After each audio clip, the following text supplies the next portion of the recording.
오늘 저희에게 주신 하나님의 말씀은 요한복음 21장 1절부터 6절까지 말씀입니다.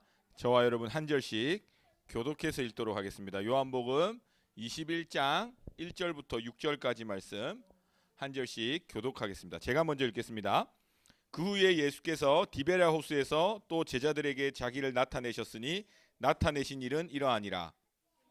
그와 디두모라는 도마와 갈릴리 가나 사람 나다나엘과 세베대의 아들들과 또 다른 제자 둘이 함께 있더니 시몬 베드로가 나는 물고기 잡으러 가노라 하니 그들이 우리도 함께 가겠다 하고 나가서 배에 올랐으나 그날 밤에 아무것도 잡지 못하였더니 날이 새어갈 때에 예수께서 바닷가에 서셨으나 제자들이 예수이신 줄을 알지 못하는지라.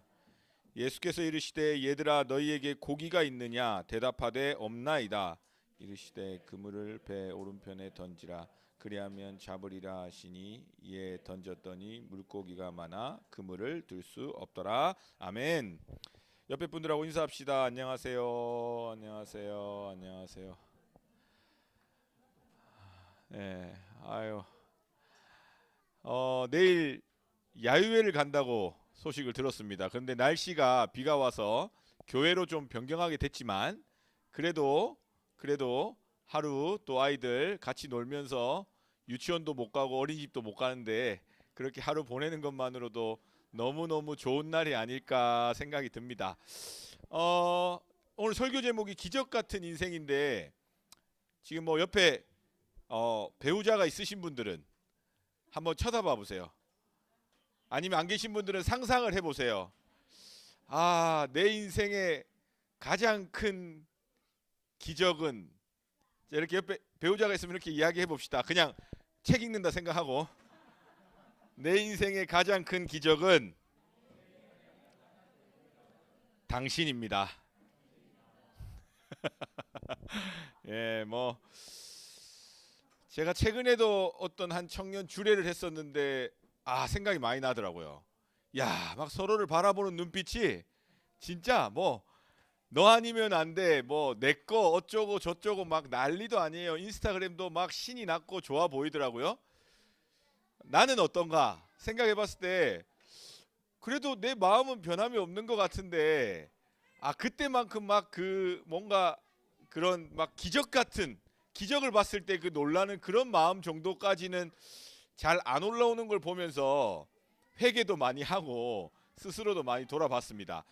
보통은 여러분들 그 한 사람과 한 사람이 만나서 결혼하는 거를 기적이라고 그렇게 이야기합니다. 왜냐하면 확률적으로도 굉장히 어렵고 그 다음에 수많은 경쟁자들과 수많은 역사 속에서 이루어진 일 아니겠습니까?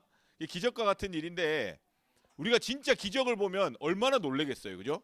만약에 제가 다음 주일날 왔는데 키가 한 185 정도 돼가지고 지금 제가 184입니다만 왜 웃으세요?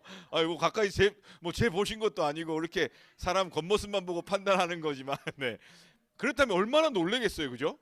막 온갖 생각이 다 들었을 텐데 근데 사실상 내 옆에 있는 아내가 남편이 그것보다 훨씬 더 대단한 기적이라고 저희는 이론으로 알고 있습니다. 그리고 자녀들 생각해 볼까요? 우리 자녀들 생각하면 우리 가정들마다 형편이 다 달라서 제가 이야기를 드릴 때 그냥 일반적인 이야기라고 생각을 해주세요. 그냥 크게 어려움 없이 물론 그 어려움을 느끼는 게 다 달라요. 어떤 분들은 그냥 애가 심각하게 아픈데도 괜찮아 하시는 분이 있고 어떤 분들은 그냥 애가 잠깐 눈다래끼 났는데도 막 애가 죽을 것처럼 걱정하는 것도 있지만 아무튼 먼저는 그 생명이 나에게로 왔다는 것이 엄청난 기적이라는 거 아시죠? 예. 그리고 그 생명이 이렇게 자라고 있다는 것도 엄청난 기적인데 우리는 그걸 기적이라고 생각을 하지 않습니다. 그리고 제 인생에 일어난 기적이 있는데요.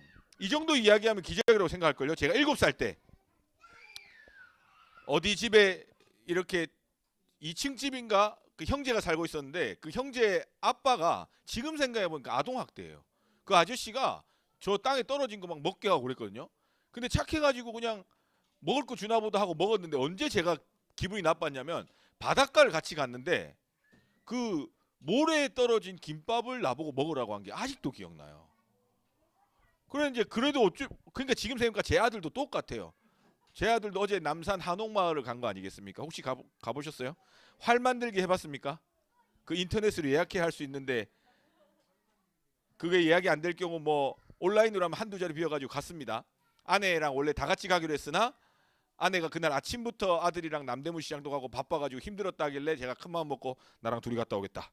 그리고 딱 붙잡고 갔더니 사람들이 진짜 엄청나게 많아요. 그리고 활을 만들었습니다. 활을 막 쏘았어요. 그 활 쏘는 방법도 알려주더라고요. 처음에 제 아들이 이렇게 쏘다가 알려주고 나니까 딱 이렇게 해가지고 딱 쏘는 걸 보면서 야, 이 교육이 무섭구나.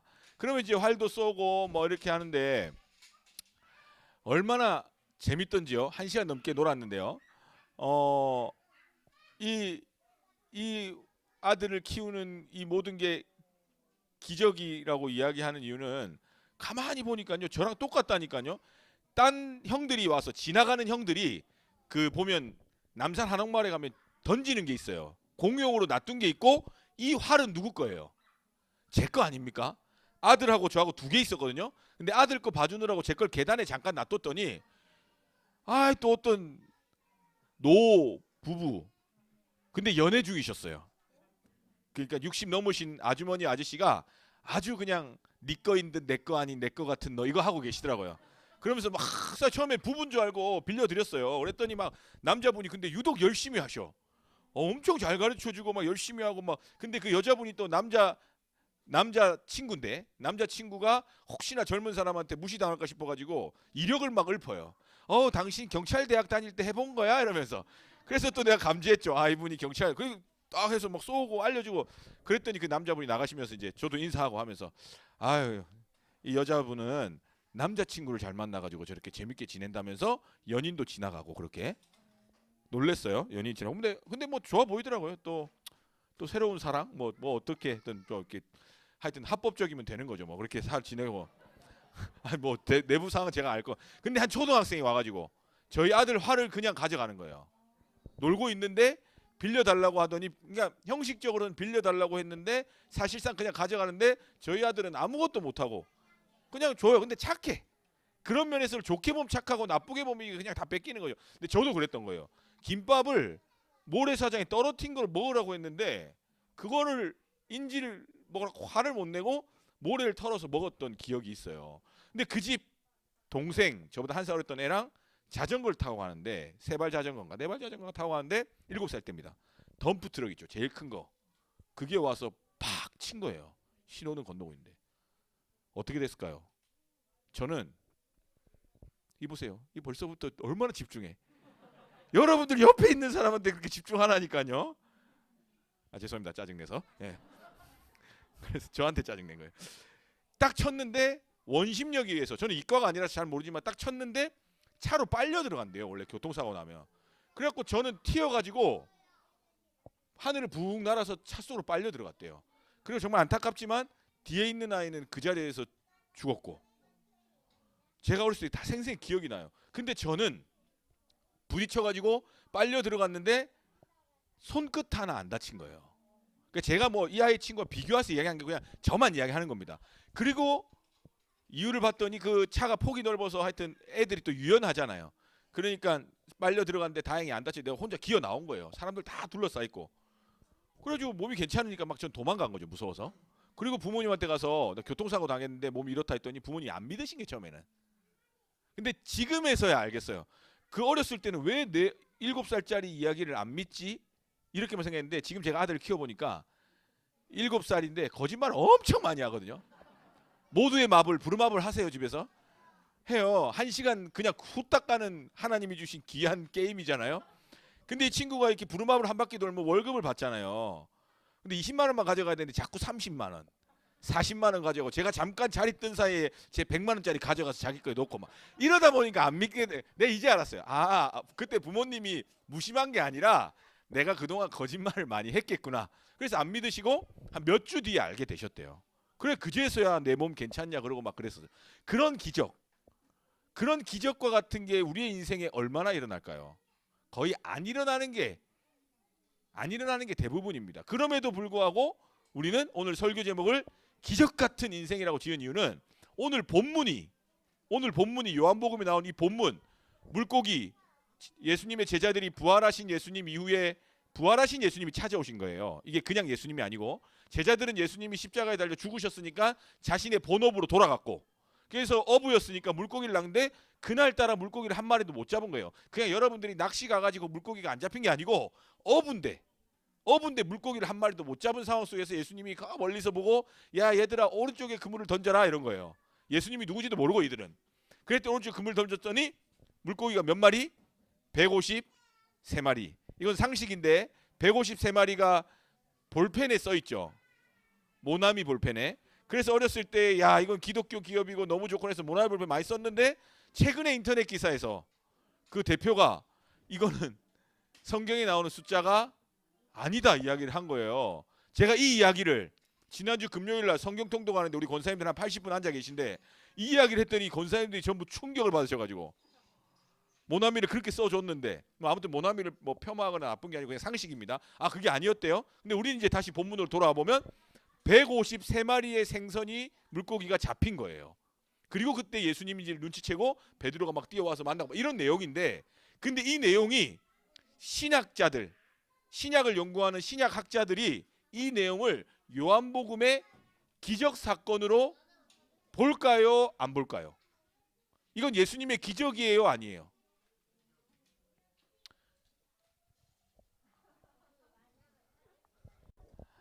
반갑습니다. 예. 개인적인 친분 좀 과시해도 되잖아요, 그죠? 예전교회 청년의 언니. 예. 과시해도 되잖아요, 이 정도는, 그죠? 뭐 어차피 여러분들이 뭐 나한테 친한 것도 아니고 그잖아요. 예. 어떻게 생각하세요? 예수님의 기적입니까, 아닙니까? 기적이라고 생각하시죠? 자, 그다음에 아까 전에 은혜 받아가지고 기도 길게 해가지고 뒤에 분 헷갈리게 하셨던 우리 정 선생님, 기적. 그런데 수많은 신학자들이 이걸 기적의 사건으로 넣고 있지 않습니다. 그리고 제가 생각을 해봤어요. 왜 아닐까? 가만히 보니까 예수님이, 엄밀하게 말하면 예수님이 하신 거는 없어요. 에이 무슨 말이에요? 예수님이 말씀했잖아요. 오른쪽에 던지라고. 여러분, 우리의 삶에 하나님의 역사는 예수님이 하나님이 말씀하실 때 일어날 것 같잖아요. 그런데 가만히 생각해 보세요. 하나님은 늘 우리에게 말씀하셨습니다. 그럼 언제 우리의 삶에 하나님의 역사, 우리 가정에 믿음이 바로 세워지고 하나님이 말씀이 우리의 삶의 중심이 되었냐? 하나님이 말씀하셨을 때, 그때는 많은데 언제냐? 우리가 그 말씀에 순종했을 때입니다. 응답했을 때입니다. 그렇게 따져보면 우리의 삶에 이런 하나님의 역사가 생각보다 잘 안 일어날 수 있다는 거예요. 그래서 이 사건이 기적이 아니라는 것에 굉장히 많은 의미가 있는 것입니다. 예를 들면 예수님이 오른편에 던지려 했는데 안 던졌으면 이 사건은 다른 에피소드가 됐을 거예요. 근데 그들이 순종해서 던졌습니다. 아이고 예수님이 말씀하시는데 순종 안 하는 사람이 어디 있어요?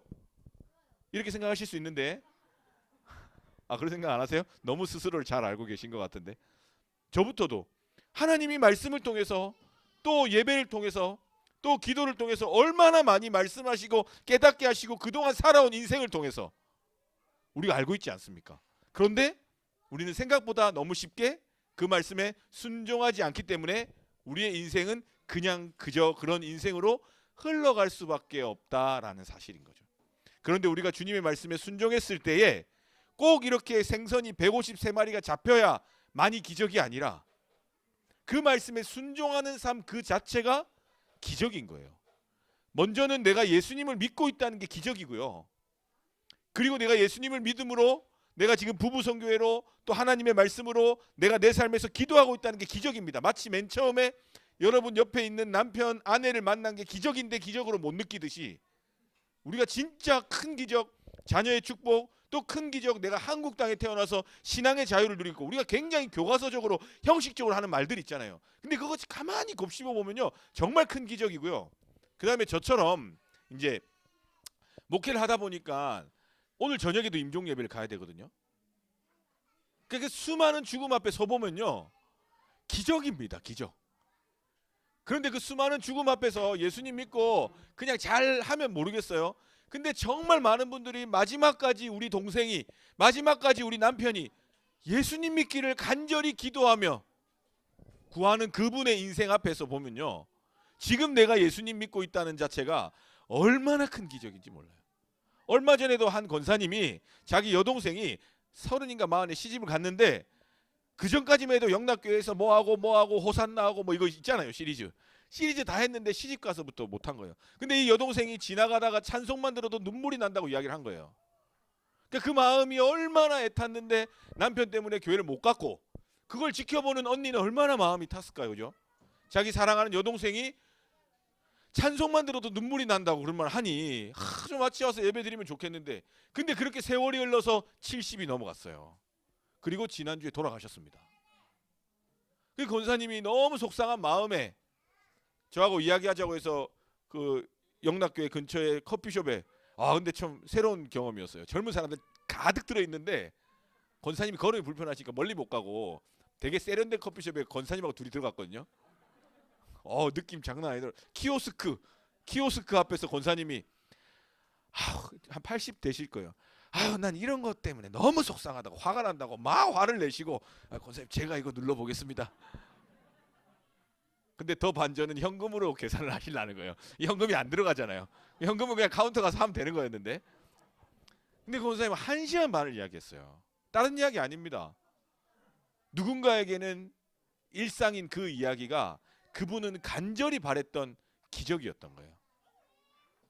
오늘 이 사건이 물고기 153마리를 잡을 수 있으면 너무 좋죠. 근데 상상해보세요. 이 153마리, 글쎄 가격으로 따지면 얼마나 될지 모르겠지만 어떻게 됐을까요? 결국 이건 다 누구 뱃속에 들어갔거나 썩어 없어질 것들입니다. 결국 우리가 바라는 그 기적과 같은 크고 대단한 일들은 결국 다 없어질 것들이에요. 그럼 우리가 진짜 감사해야 될 큰 기적은, 먼저는 내가 하나님을 알게 됐고, 내 가족들이든 누굴 통해서 내가 신앙을 갖게 됐고, 그 믿음으로 지금 살아가고 있는 것도 큰 기적인데, 여기 부부 성교회는 더 커요. 부부가 나와가지고 예배 드릴 수 있다는 건요, 어마어마한 기적입니다. 당장에 저부터도 이거 잘 못해요. 이런 거 저부터도 만약에 제가 평신도였어도 아내랑 아들 데리고 이렇게 모임을 가서 예배 드릴 수 있을까? 쉬운 일이 아니겠더라고요. 그러니까 하나님 저를 목사로 만들었겠죠. 목사 아니었으면 교회 안 나왔을 것 같으니까. 그런데 여러분들은 그 큰 기적과 같은 삶을 살고 계시다는 것을 오늘 말씀을 통해서 꼭 아실 수 있기를 축복합니다. 물론 어제도 그제도 우리 한결아 어제 나 만났지? 한결이 어제 저녁에 저 만났어요. 제가 저녁에 아들이 오늘 유치부 소풍 간다고. 오늘 유치부 소풍 갔다면서요. 유치부 소풍 갔습니다. 예. 소풍 갔어요. 안 갔다면 진짜 우리 아들 어디 갔다 왔는지 확인해 봐야 되는데, 그 소풍 간다고 과자랑 이런 걸 사달라는 거예요. 근데 희한하게 남산 한옥마을에서 토요일 오후에 돌아올 때 편의점 앞에서 저한테 저 과자를 사야 된다는 거예요. 그래서 무슨 말이냐, 약속도 안 했는데 뭘 과자를 사냐 했더니, 소풍 갈 때 써야 되길래 전 유치원 소풍인 줄 알고 지금 얘가 또 머리를 쓰는구나 했는데 아니었어요. 그날 저녁에 샀어야 됐더라고요. 유치부 소풍이라서. 그걸 사러 간다고 이제 저녁에 아까 그 말했던 모두의 마음을 하고 둘이서 쫄래쫄래 내려오는데, 만남 카페에 우리 한결이하고 한소리네가 애니메이션 거기 가서 또 실컷 고생하시다가 이제 들어가기 전에 한 8시 좀 넘었었죠. 이제 애들 먹이고 이제 마지막 작업 들어가고 계시더라고요. 얼마나 안 돼 보이던지 도와줄 수도 없고, 저는 저희 아들은 이제 다 커가지고 싱싱이 타면서 그냥 건들건들 걸어다니고, 예, 이렇게 에너지 넘치는 아이를 먹이고 하고 계신 거예요. 그러니까 이게 힘들죠. 그러나 기억할 것은, 우리 눈에는 다 힘들고 어렵지만 우리가 정말 신앙의 눈으로 바라보고 조금 더 믿음 안에서 보면 기적이라는 거예요. 기적 같은 인생들이시라는 겁니다. 그래서 축복합니다. 여러분들 기적 같은 인생을 허락하신 하나님께 감사할 수 있는 오늘 저녁 되시기를 간절히 축복하고, 그리고 내일도 야유회 가시는 분들 행복하게 잘 다녀오시고, 오늘 내 마음에 불평 불만이 있고 열받고 스트레스 받고 왜 지는 하고 나는 안 하고 막 이런 거 쌓여 있잖아요. 집안일은 니만 하냐 나만 하냐 막 다 쌓여 있잖아요. 그거 한번 기적이란 이름으로 오늘 한번 털어주세요. 네, 털어주시고, 어디 꿈쳐놓은 돈 있으면 귤, 요즘 귤철인데 좀 더 비싼 귤 사서 같이 귤 까먹으면서 그래 기적이구나 하고 또 한 번 더 이 삶의 감사가 여러분들 삶에 꽃 피어날 수 있기를 주님의 이름으로 축복합니다. 기도하겠습니다. 기도하겠습니다. 하나님 감사합니다. 우리의 삶에 때로는 빈 그물과 같이 고단하고 어려울 때도 있지만 여전히 기억할 것은 주님께서 우리를 바라보고 계시고 우리에게 말씀하심으로 우리가 그 말씀에 순종하며 우리의 삶을 걸어갈 때에, 우리 찬양의 고백처럼 한 걸음 한 걸음 나아갈 때에 능치 못할 일이 없다는 주님의 말씀이 내 삶의 믿음의 고백으로 나올 수 있도록 주님 우리를 함께하여 주시옵소서. 우리 사랑하는 부선의 식구들, 또 육아하며 또 삶을 살아가며 또 사랑하는 부모님을 모시며 또 가족들과 함께 믿음의 가정을 꾸려갈 때에 우리 가족 한 사람 한 사람이 하나님의 기적이요 하나님의 기적의 역사임을 우리가 알게 하셔서 우리의 삶의 고단한 순간에도 하나님이 주시는 위로와 기쁨과 평안을 맛볼 수 있는 우리 귀한 부선에 될 수 있도록 역사하여 주시옵소서. 하나님, 특히 우리 가운데 또 몸이 아픈 아이들도 있고 또 사랑하는 가족들 위해 기도하는 부분도 있고 또 진로와 또 가정의 여러 가지 경제적인 것들과 여러 가지 문제를 놓고 기도하는 많은 가정들이 있습니다. 하나님, 그 모든 기도 가운데 하나님 153마리의 물고기를 통해 나타내 보이신 것처럼 하나님의 풍요와 은혜를 경험할 수 있도록 하나님 역사하여 주시옵소서. 이제는 우리 주 예수 그리스도의 은혜와 아들을 죽기까지 사랑하신 우리 아버지 하나님의 사랑과 우리의 마음을 아시는 성령의 교통하심이 기적 같은 인생임을 우리가 기억하고 또 기적으로 우리 가운데 허락하신 하나님의 은혜를 사모하며 나아가기로 다짐하는 우리 사랑하는 모든 부선회와 우리 부선의 가정들과 또 우리가 기도하며 섬기는 성교지와 우리 사랑하는 영락교회, 이 나라 이 민족 위에 이제로부터 영원토록 함께 하시기를 간절히 축원하옵나이다. 아멘.